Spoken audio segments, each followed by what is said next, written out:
This is the Dan Batard Show with the Stuttgart's podcast.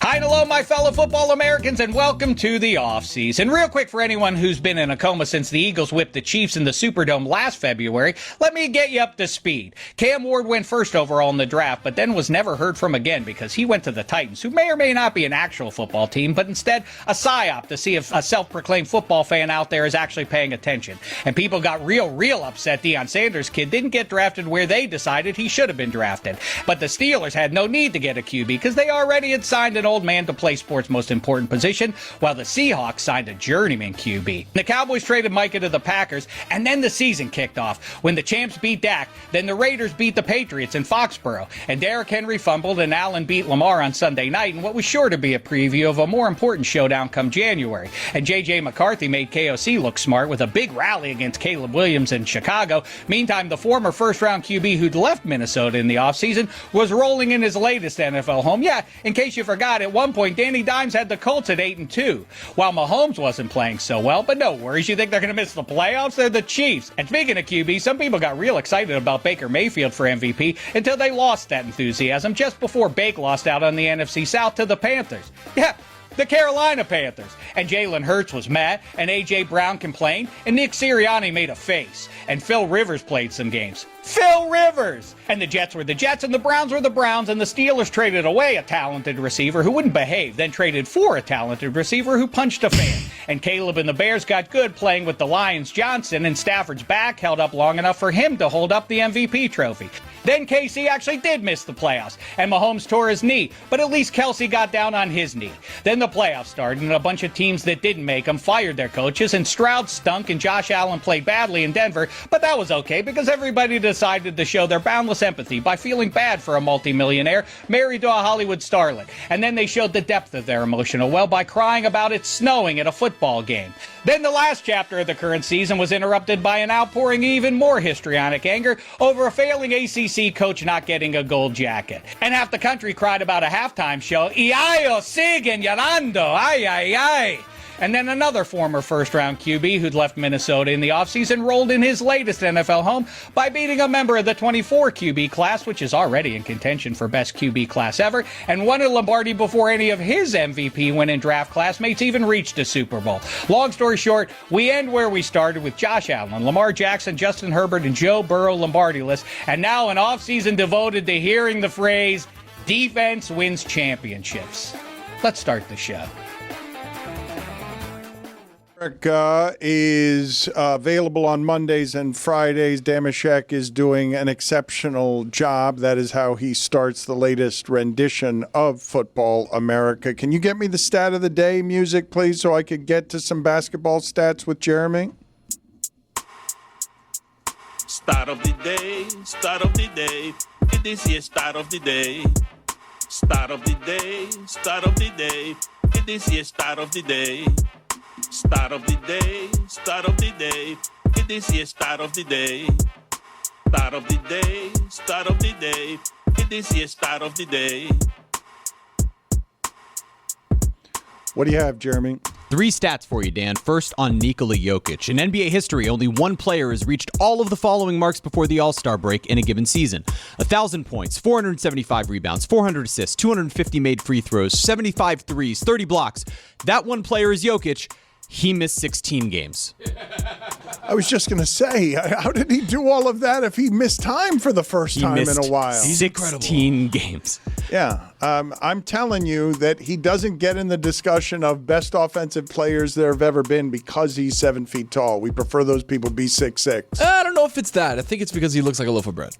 The Oklahoma City Thunder are on pace to be the 3rd NBA team to outscore their opponents by 10-plus points per game in consecutive seasons.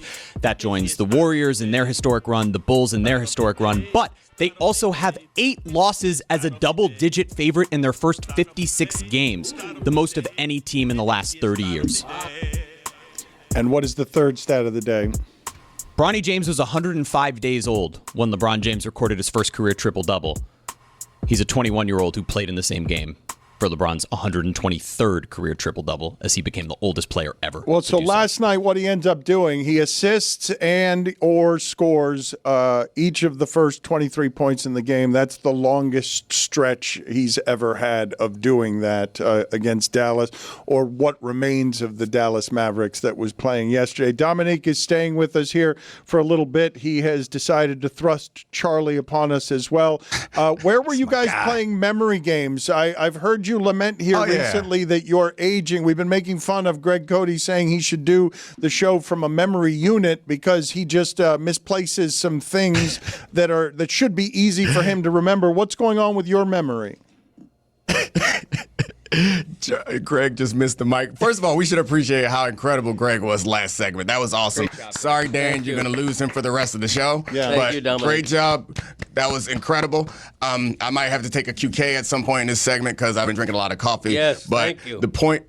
Why are you saying that thank you? Because he might have to take a quick crap later. Why are you saying thank you to that? Because I invented quick crap. Anytime anybody takes some, I get my little vig.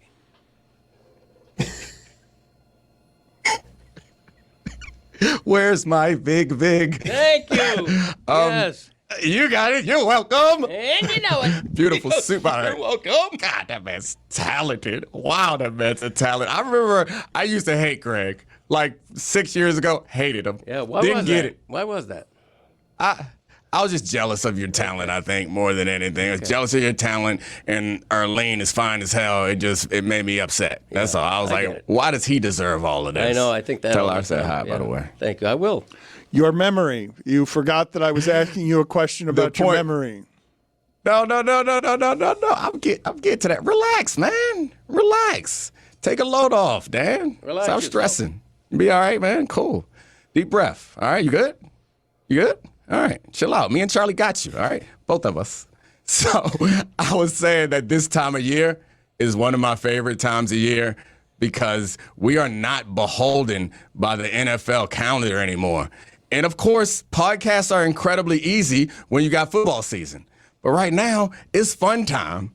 And so our show yesterday was Charlie is a list guy. I don't know if you know this about Charlie, but he has a bunch of ridiculous lists on his phone. But one of the lists that he has on his phone that we did yesterday was the top 25 sports moments in the last 25 years. That's right? Yeah, that's right. But we didn't finish the list because Dominique just left number 13. QK, so baby. from the 25th to the 13th best sporting event. We'll do the rest on the Monday show. We'll record a Sunday night. But what I realized was in preparation for that show, I was looking at Charlie's list, and I was going back, watching highlights and watching portions of those games. And there were so many of those events that I misremembered. And it reminded me of Greg and how you guys give him a hard time about his memory because I did not. So, for instance, the game where I'm sure you guys all remember when Tua came in to that game, the national championship game, and won it out of nowhere over Georgia and Alabama. And maybe this is just me, but do you remember when he came in that game? Because I remember it being, conflated it with when Jalen Hurts came back in the following year in the SEC championship game, and I thought that Tua came in the fourth quarter, but he didn't. He actually came in at halftime. And then I also forgot how athletic Tua was and how strong his arm used to be. That was sad. Sorry, Dolphins fans. Dominique, a quick bit of unsolicited advice. When you're doing a top 25 list, what you have to do is one number per week to drag it out for a half a year. So that's what you got to do right there. This man knows how to off-season. Thank you. Damn right. How to off-season. Damn right. So you got through 12 and your memory was faulty on all of it? Because that's true. All I remember is that it was third and forever, and I just remember, how did Georgia allow that receiver to get that wide open? Was it Waddle? Who was the receiver that got Smith. that? How did he get that wide open when it's third? And wasn't it like 3rd and 30 something? Yeah, because you have a better memory than me because I had forgotten that the first play of overtime, Tua got sacked, and Georgia had just hit a really long field goal. Tua got sacked on the first play of overtime. It felt like it was over, and then the very next play, they bombed to Devontae Smith. Yeah, always on There were a my ton of mind. incredible freshmen in that game. You forget when you watch those games how many great players or how many players that went on to play in the NFL and be number one overall picks.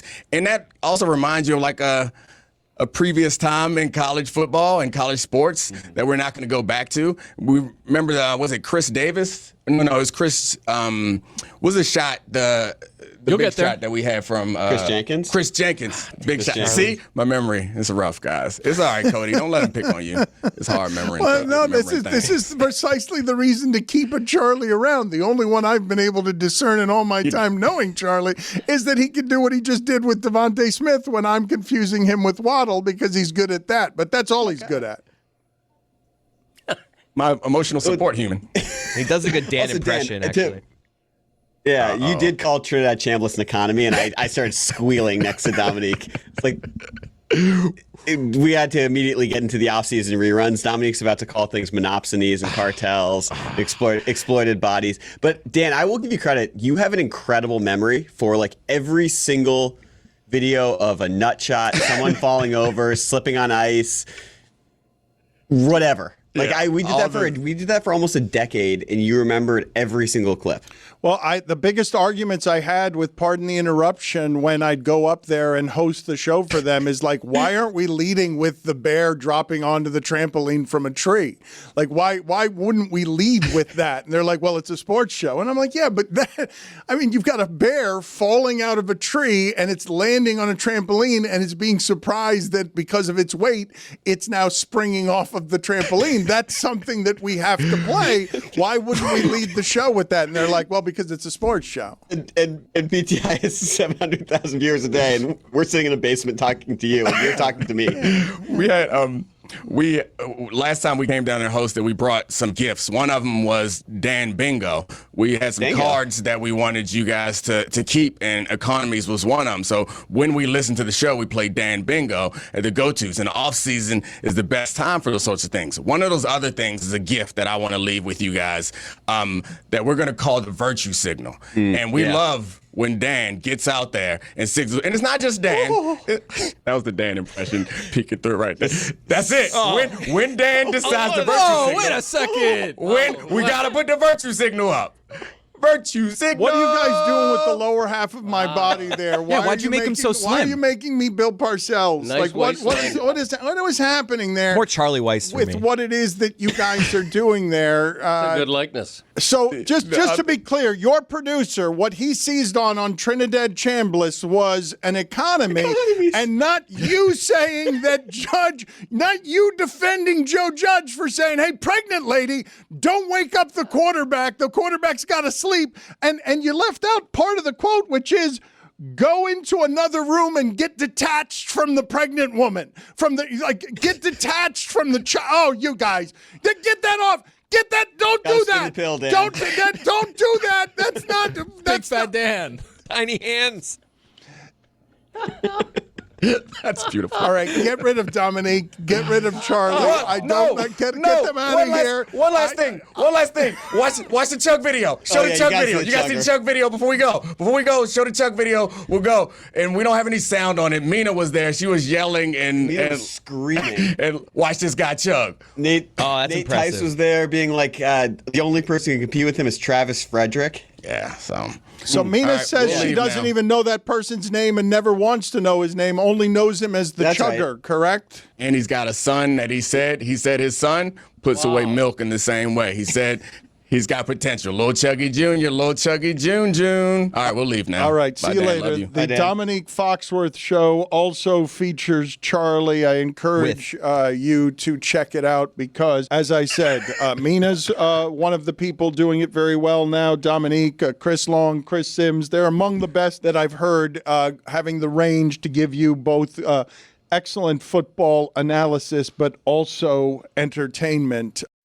Folks, listen up. Quick break in the action. Are you counting down the days until payday? Instacash from Moneyline can help you access up to $500 of your hard-earned pay early. There's no interest, no credit check, and no monthly fees. So you can manage those in-between expenses with less stress. Download the Moneyline app and link your qualifying bank account to see what you qualify for. Moneyline. Make money easy. Instacash is subject to terms and eligibility requirements. Expedited delivery requires a turbo fee. See moneyline.com. Howdy, folks. Mike Ryan here. Quick break to talk to you about one of our show's longest, most tenured, and greatest partners, Miller Lite. I love this product because so many moments were made legendary by having Miller Lite there. And it's not just the good times. Sometimes you and your pals are sad because a game didn't go your way, and you take a sip of Miller Lite and you still recognize, darn, this tastes good. And I made the right call. And that sound of cracking open that beautiful white can, it does make me feel better. Thank you, Miller Lite. So many legendary moments start with a Miller Lite. Miller Lite just fits pretty much any occasion. Clean finish, refreshing, brewed for taste with simple ingredients like malted barley, and at 96 calories and 3.2 carbs per 12 ounces, it never weighs you down. It's the taste that beer lovers have trusted for over 50 years. The original light beer since 1975 and still iconic today. Legendary moments start with Miller Lite. Great taste, 96 calories. Go to MillerLite.com/Dan to find delivery options near you, or you can pick up some Miller Lite pretty much anywhere they sell beer. It's Miller time. Celebrate responsibly. Miller Brewing Company, Milwaukee, Wisconsin, 96 calories and 3.2 carbs per 12 ounces. Guys, let me tell you something. One of the greatest joys of my life was when they finally opened the White Castle in my neighborhood in Phoenix, Arizona. I lost my mind because I'm so used to eating White Castle at home when I was in New York. Now I can have it all the time in Phoenix. But when I come to Miami, there's no White Castle. So you know what I do? Go to the freezer aisle, because right there, they got the variety pack with all the great White Castle flavor in there. You're getting a lot of slider styles. You're getting classic American cheese. You're getting jalapeno cheese. And if you're a bacon lover, you're getting that new cheddar bacon cheese sliders. The classic cheese gives you all the taste of a great American burger, while jalapeno cheese sliders give a serving of spicy to each bite. And the new cheddar bacon cheese? That literally brings home the bacon, folks! With real pieces of bacon in cheddar-flavored cheese. Guys, I know what you're thinking. Your mouth is watering. My mouth is watering just reading this. That's completely normal. You can find each of these sliders where? In the grocery store, in the freezer aisle. Bonus, they're all in the same box. You don't even have to, I gotta get 4 boxes. No, it's one variety box. It's got them all in it. And all of these sliders are made with 100% beef. Perfect for game day, late nights, or anytime you just want something awesomely oniony, satisfying, steamy, and unapologetically cheesy. White Castle. Crave thy castle. Don Batard. I took my son to the barbershop to get a haircut, and my man gave out some limp dap. Oh, no. Damn. Stugats. I disowned him. I threw him right under the bus. I was like, whose kid is that out here dishing out limp dap? This is the Don Batard Show with the Stugats. Are you guys doing anything with the Winter Olympics? Are you guys getting sucked in? Because there are a lot of people watching the Winter Olympics. Like the ratings are the best that they've been for that in more than a decade. People are going, hunting down the streamers. It's not just that they're watching it on linear television, and the numbers are going crazy. But South Florida typically just does not do winter sports well. And so I don't find that anybody that I'm walking around into is talking about or interested in anything going on with the Winter Olympics. And I don't feel like you guys are watching any of this either. I'm casually watching it. I'm not going to act like I'm a diehard for any of these sports, or that, I'm obviously rooting for USA and all of them. But like last night, I'm watching half pipe snowboard racing. Like, I'm into it. It's great to have on, but I'm not like a Jessica who's like waking up to see it live. I love the 8 to 11 replay. Give me the best of the day and just put it on and just watch it like I watch golf on the weekend. Well, one of the objections that I was having to what it is that basketball gave us last night is, come on, basketball, you have the stage to yourself among the professional sports. Hockey is off at the Olympics. Football is over. Baseball has not yet begun. Here, basketball is time for your showcase with the All-Star game and whatever is left of your regular season games. But basketball ends up dropping the ball, at least in part, because we love the storylines in basketball, but I think they're over in the Winter Olympics. If you want bite-sized cubes of sports being great just because you don't care necessarily about, you don't have to put in any investment over the last 4 years. Tune in here. This person has been working for 4 years to entertain you for the next 3 minutes. Like in terms of condensing sports into something that can keep your attention for the perfect amount of time in short attention span, the short attention span generation, the Olympics is perfect for it. Just do it quickly, give me quick stories, wrap them in a bow, and that's why everybody loves to have the Olympics to televise. It's why it's so profitable. I absolutely love it for the oddities of it. To me, curling is a mind blower. Skeleton is terrifying. It's an actual sport called skeleton. You got the best U.S. male figure skater doing backflips on the ice.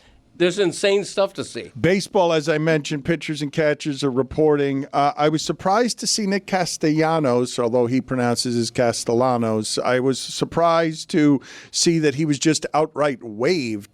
Didn't he have the last year of a big contract? $20 million. In Philadelphia? $20 million, yeah. So what happened there? What is the backstory on what happened there? He was a very popular player in Philadelphia. Yeah, so he started to struggle and had been pretty consistently being replaced late in games for defensive purposes. Is he the Tua of the MLB? Just had a good time where this was decent, but then just got a big contract and then. That's more Anthony Rendon. Castellanos still had some success at the beginning of that stretch with the Phillies, but late in last season, he had a moment in Miami where he was taken out of the game. He's from down here. He was taken out of the game as a defensive replacement, and then went and got a beer from the clubhouse and brought it out and sat in the dugout and basically used it as a means to sort of scold his manager and put him down for the lack of discipline in other areas of the team. And what do you mean?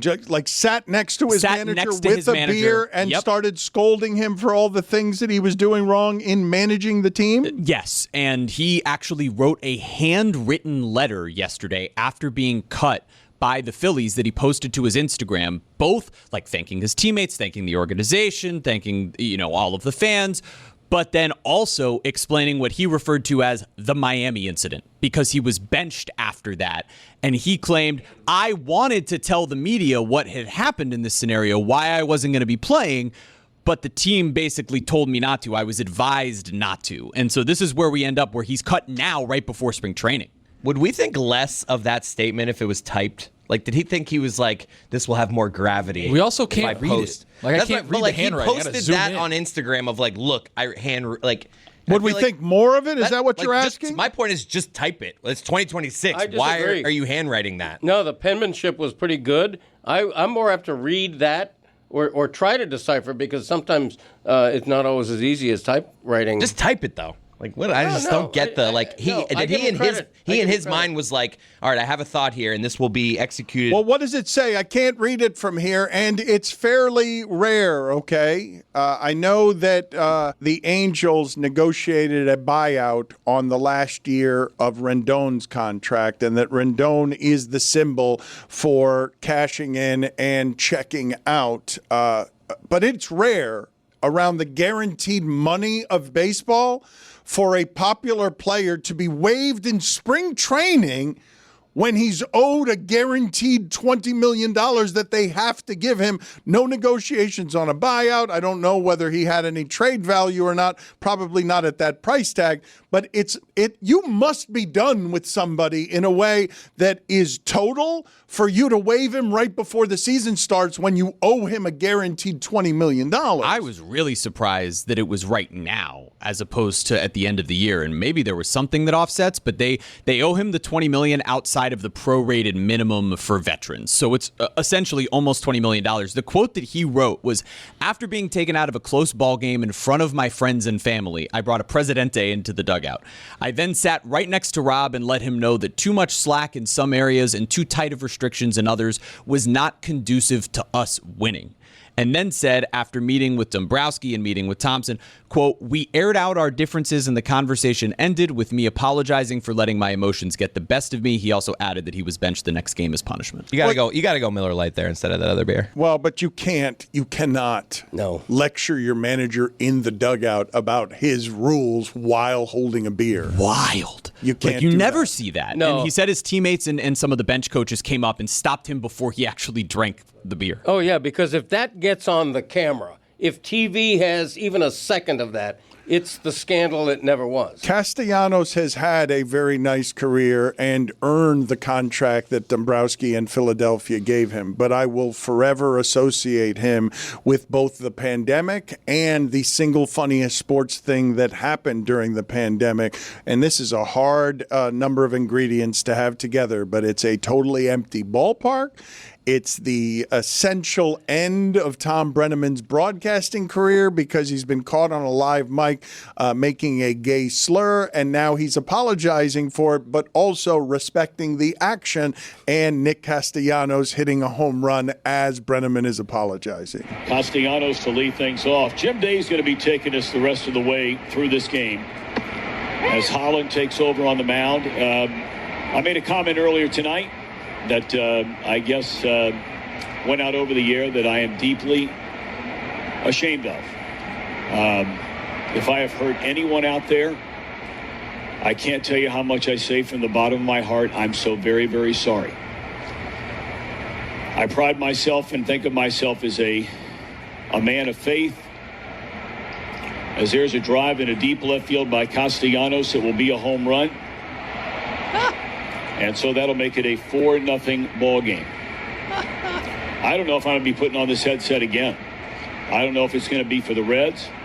I don't know if it's going to be for my bosses at Fox. I'm going to apologize for the people who signed my paycheck, for the Reds, for Fox Sports Ohio, for the people I work with, for anybody that I've offended here tonight.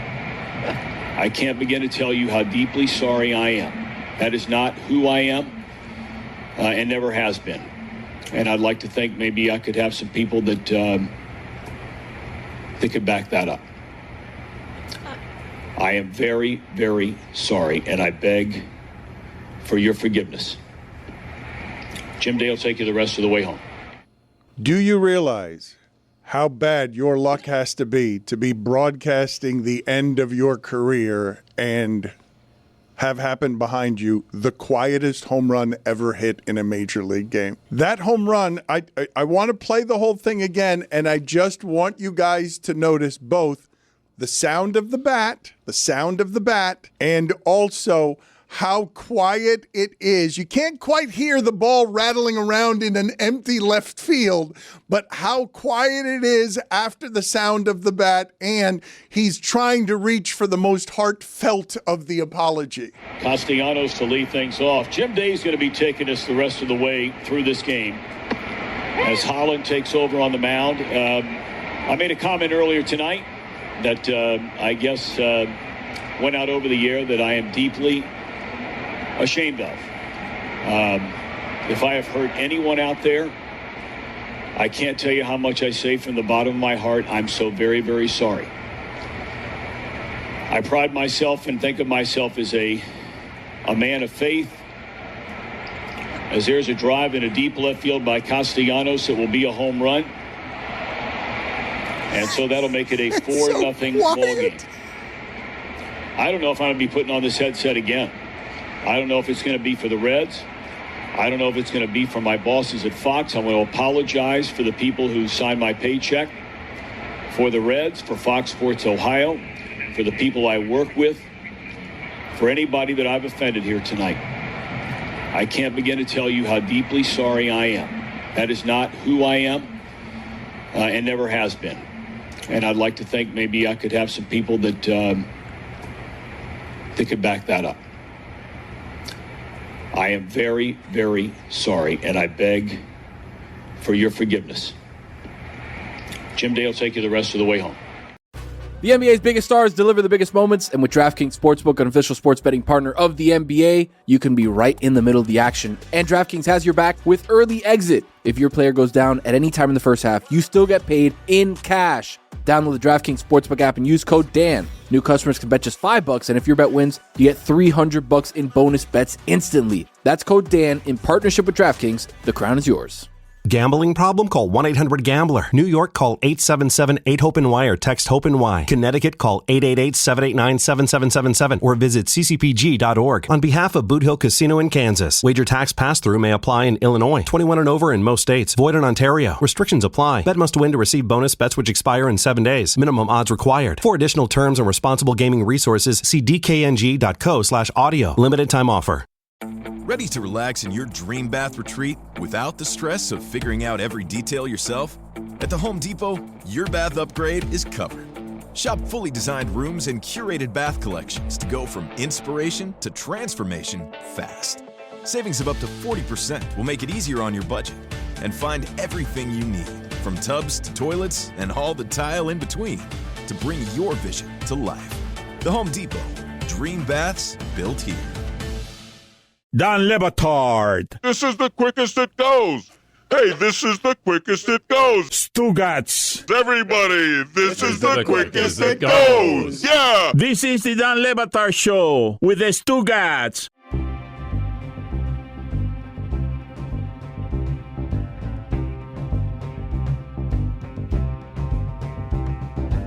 What can Castellanos do the rest of his career to make it so that that's not the first thing I think of whenever I think of Castellanos? Is there anything? Nothing. Nothing. He may have just done it with that Presidente in the dugout, I have to say. We won't even remember that in 6 months. The Brenneman call lives forever. I wanted to ask you guys something based on what it is that Ernest Jones did earlier this week. The linebacker for the Seahawks introduced himself to many people by saying, if you have anything bad to say, this was at the parade, he's just saying, if you have anything bad to say about anybody on my team, bleep you. It had no subtlety in it as far as a message goes. He was just telling everybody who's a critic of his team, bleep you. But I wanted, let's play that sound real quick for the people again, just so that they have the context of this, because there are middle fingers in the background. When you get to win the championship, you end up being the person with the last word on all things. And in this instance, the last words are bleep you. But there's a Seahawk pantomiming a spanking of a person, and they're feeling themselves here as Ernest Jones does this. Shout out to these badass mother who play this game the right way. Hey, not only do we have the best defense in the world, we got the best team in the world. And quite frankly, if you got anything to say about my quarterback, you got anything to say about my defense, you got anything to say about my O-line, and you got anything to say about the city of Seattle, I got 2 words for you. You. So not very likable, unless perhaps you're a Seahawk fan. But the thing that I wanted to ask you guys about, because I mentioned this earlier, and you guys said, well, let's see what happens in the Super Bowl. We're in agreement, right, that by a factor of I don't know how many, tens, hundreds, thousands, there is no Seahawk who's been more doubted than their quarterback, correct? Like of what, I don't know what the factor would have to be on whoever is your second place doubted Seahawk, but the one who's been publicly doubted the most is Sam Darnold, and didn't do any of that. Never did any of that, and saying, you doubted me, F you, what about you, I showed you. There's no defiance in any of what he was doing as the most doubted among them. I understand why the Seahawks, I guess, would do that, although I don't feel like we were doubting anybody but their quarterback. It's not like there was a lot of poison spit at that defense. Everybody was talking all year about how good that defense is. Yeah, and the funny thing to me is that Sam Darnold did not have a spectacular game. They didn't win because of Sam Darnold, and it's pretty unusual for a Super Bowl winning quarterback to not be the MVP, but he wasn't. And I think, but still, he gets to bathe in the perfume of being a Super Bowl champion now. His whole status lifts. It lifts like helium, like a helium balloon. Let's talk about for a second, though, what kind of defiance would leak out of everyone listening to this and all the people here if there had been several organizations that didn't have a use for you, if there had been every week on television someone doubting you as the only thing that's going to hold that team back from actually winning the championship. The reason that that team was thought of as a team that could not win the championship was because of their quarterback. I find it interesting that for all the athletes who have a chip on their shoulder about that stuff and have to manufacture some sort of everyone's against me, everyone's doubting me, I have to overcome it, Sam Darnold hasn't given voice to any of that. There hasn't been any acid spit at anybody after having to listen to a year or years of you're not good enough. You're not good enough. In the moment that he wins, I would have expected some defiance to leak out, no matter how much of a veneer of I'm the quarterback who's never going to bring any controversy. I would think in the moment of the emotion of I proved everyone wrong. None of that. Right. It's surprising to me. It's legitimately surprising to me if that doesn't exist in him somewhere, and yet I'm left to wonder, is he muffling it, or does it really not exist? He understands the position's hard. He understands that a lot of things go into winning. He understands that he's 31-7 in his last 38 games, and no bleep you for anybody? For nobody? He's got no bleep you on any of the quotes. It's Ernest Jones out here introducing himself to us by telling everyone to bleep off when no one was questioning Ernest Jones or his teammates on the defensive side of the ball. It's the most self-control. If it is being, depressed and suppressed back into his psyche or into his ego, like it is the most egoless quarterback and the most egoless professional athlete we've ever seen. Because if you've been on 5 different teams, if you were playing in a graveyard in Carolina, all of a sudden you win the Super Bowl, you're one of the best quarterbacks the last 2 years, nobody's had a better record than you, you'd expect something to be said. I haven't heard, have we seen him since? He was on the Teacups. He was on the Teacups with Kenneth Walker. That's where we saw him, but we haven't seen a whole lot of quotes that have anything on them. Yeah, and he wasn't looking real thrilled in that teacup. Nobody is. Makes you dizzy. It sort of does. But the disrespect was real. Right before the Super Bowl, somebody in the media, I can't recall who, had a list ranking him the 12th best starting quarterback in the NFC, 12th best out of 16 teams. I sort of like that he took the high road on that and let his teammates speak for him. I think there's a world where he's also self-aware and maybe just looks at the situation he was drafted into, thought, you know what? I did have an opportunity to succeed. I failed. I didn't do a good job. And now I've grown through all these different stops. I got opportunities to play. I got opportunities to grow. Now I had the best possible opportunity, an incredible defense. And you know what? I led my team here, but I'm just grateful, not scorned. Yeah, I would have appreciated that honesty more than I would him now saying, that's for everybody who doubted me. F you. I don't need that. It's fine that a teammate stands up for him, but I like the high road that he's taken. Okay, you can like the high road. I'm really asking the question about how rare it is, because you just said disrespect. Sam Darnold he's 31-7.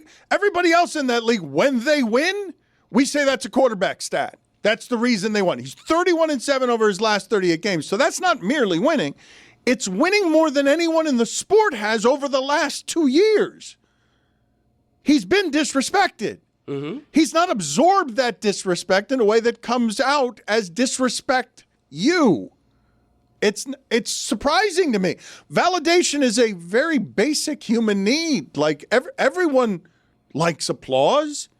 For the winning to be enough for Sam Darnold and him not have any defiant bleep off, just where competitive people reside. If you've ever met whoever is in your life the most competitive person, Sam Darnold's more competitive than that, okay? To do what those people do, the most competitive people in your life pale in comparison to the ones who win competitions against all the other most competitive people in the world. He gets disrespected throughout that for years. You're the reason your team can't win. Those weren't organizational failures with you. You're the organizational failure. Now he gets to say, no, I'm not. And he doesn't. He can say, no, the Jets were wrong about me. Carolina was wrong about me. How many athletes are carrying themselves with the gratitude that doesn't leak out as defiance there? I don't even understand what Ernest Jones is defiant about. He's doing it in defense of Sam Darnold as if he is Sam Darnold. The person who is Sam Darnold's not doing that. And to me, it would be a very human thing to have it leak out in places here and there where you're simply hurt that people didn't think more of you, and you would come out and feel the need to explain, hey, I'm 31-7 in my last 38. You let the record speak for itself? I think he's doing that. You like that he's taking the high road. I don't hear a whole lot of people celebrating him for it. Like, I don't hear a whole lot of people even noticing that that's the tact that he's decided to take as a path. Yeah, I think he's owning the Super Bowl ring as enough for him right now. I really do. I don't think he needs anything more than the satisfaction he gets from being on the mountaintop. And I also think there's probably a part of him who realizes, I didn't win this game, my defense did. When you have the best defense in the league, you have a perceived crutch that you don't even require maybe, but it is a crutch. Defense wins. The defense won that Super Bowl for them. I'm the winning quarterback who didn't even win MVP because I was a little bit of a passenger. He had a lot of turnovers this season. He did, but he also gave Jackson Smith and Jigba the best season of a wide receiver in the last couple of years. And like, he was a big part of that offense clicking and working with the running game, like the scheme that they wanted to run with Click Kubiak. Like, he was a very big part of it. Maybe the one sample size of the Super Bowl, yeah, the defense ended up winning that because they completely decimated the Patriots. But like, Sam Darnold had a big part of. Look, he beat the Rams. He beat the MVP of the league. He was Rams. better than the MVP of the league. And for all of his turnovers, that team was better at explosive plays than the great majority of them. And that can't be unless your quarterback is somebody who's producing those explosive plays. I'm telling you that among athletes that I've seen throughout time, I've seen very few doubted the way that Sam Darnold was, who get the victory moment and don't allow any of the ego, pride, champion, athlete defiance to come out as acid.